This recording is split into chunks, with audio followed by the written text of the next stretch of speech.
I wasn't really planning on doing a video for this, but I've said it many times, so I thought I would show you something. I've always said how good this Mag 1 is.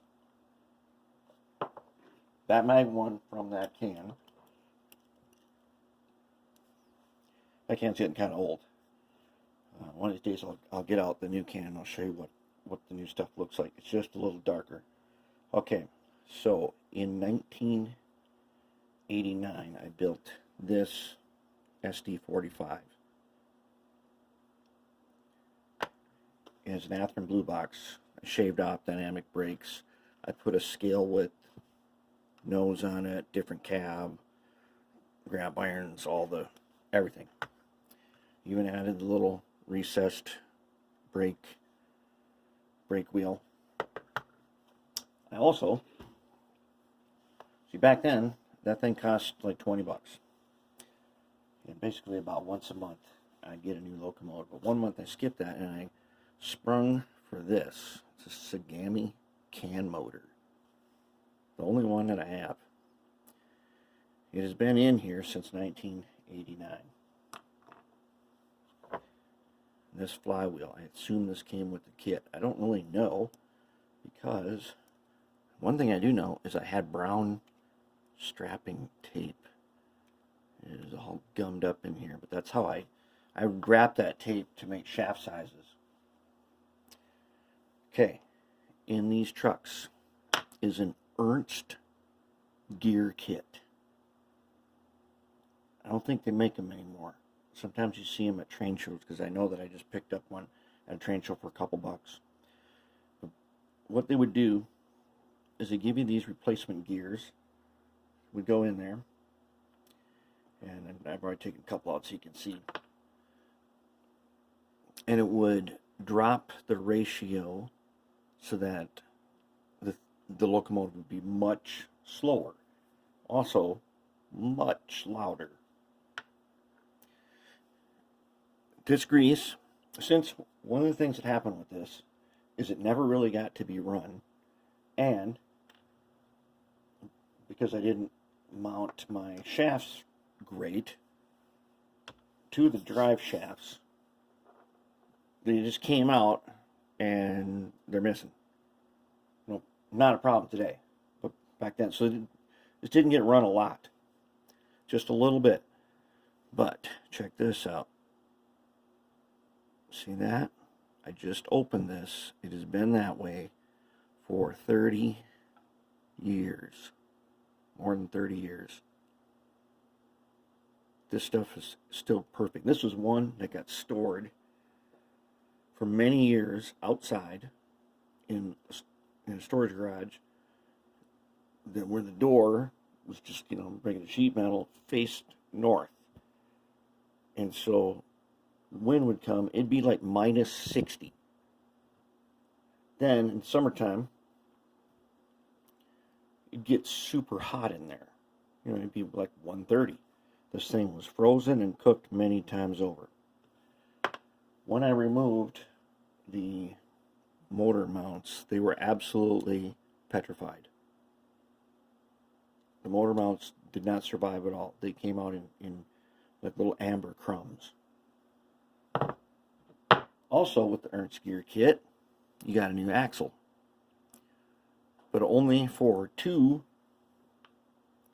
So you kept one axle that you had. I don't remember why they were blue. Maybe they came with the kit. I don't know. The blue one went in the back, and then you had the 2 thin ones that went in the middle and the front. So we're going to clean this up. We're going to make it work. I'm not going to put the Sagami can motor back in this locomotive, but I am going to use it in something, because I just tested it, and it's still good to go. I'm going to clean this glue off there. That looks like a combination of hot glue and glue from, it might actually be shoe glue, part of it, because I've been using that for a long time. And I can feel that this motor, which was like state of the art back then, you can definitely feel the poles in it. But it still works. Now, the motor I'm going to put in there is this.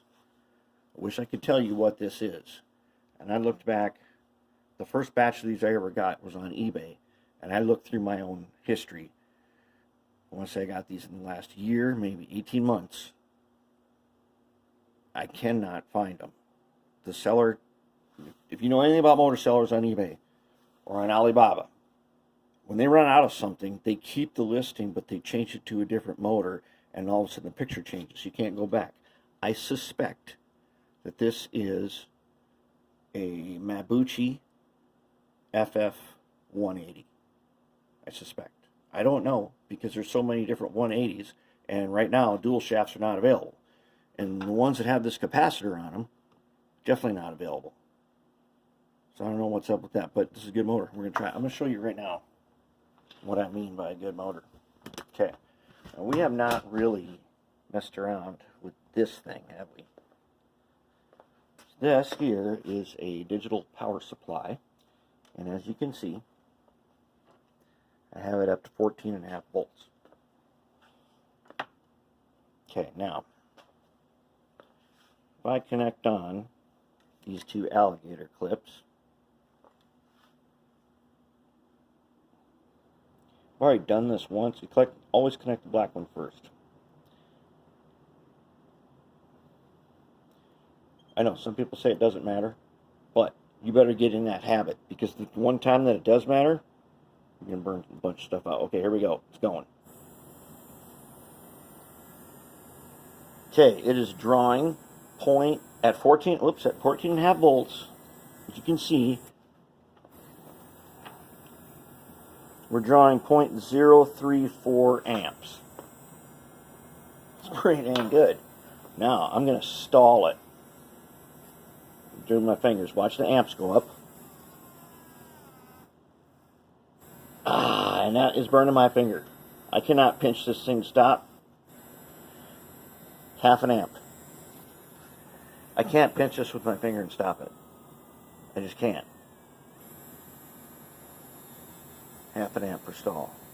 But the torque this thing has is more than enough to break apart from its drive shaft, or from its U-joint, and you'll be safe. Pretty neat, huh? That's how I decide if motors are good or not. Yes, that's a handy little thing to have. Up there we got the oscilloscope, which one of these days we'll get. When we do some decoder stuff, we'll get into that oscilloscope. But anyways, what I'm going to do now, I'm going to clean this stuff up and put it back together. We're going to get this thing running. And later I'm going to clean up that Sagami can motor with its flywheel. We're going to put it in something. I'm not sure what yet, but we'll find something for it. I'm not going to let it go to waste. That thing cost, that was my 1 month's train allowance right there. So, alright, I'll get it cleaned up and then we'll figure out what we're going to do next.